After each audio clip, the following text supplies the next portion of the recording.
হয়তো চিকেন প্রেমী মানুষ অনেকেই আছে, তাদের মধ্যে আমি একজন। আমি এতটাই পরিমাণে চিকেন ভালোবাসি, আমাকে যদি তুমি সপ্তাহে রোজ দিন চিকেন খেতে দাও, আমি মন প্রাণ ভরে সেই চিকেনটা খাবো। কর্তামশাই সপ্তাহে 1 থেকে 2 দিন চিকেন বাড়িতে আনবে, যেহেতু আমি চিকেন ভালোবাসি তার জন্য।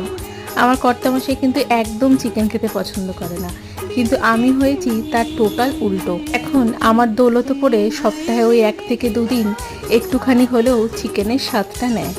কর্তামশাই যেহেতু কয়দিন ধরে প্রচণ্ড শরীর খারাপ, তাই আমি কর্তামশাইকে বললাম অল্প একটু চিকেন এনে দাও, ঝাল ঝাল করে রান্না করি, দেখবে খেয়ে মজা পাবে। আসলে চিকেন খাওয়া ছুতো মাত্র, আর কিছুই না।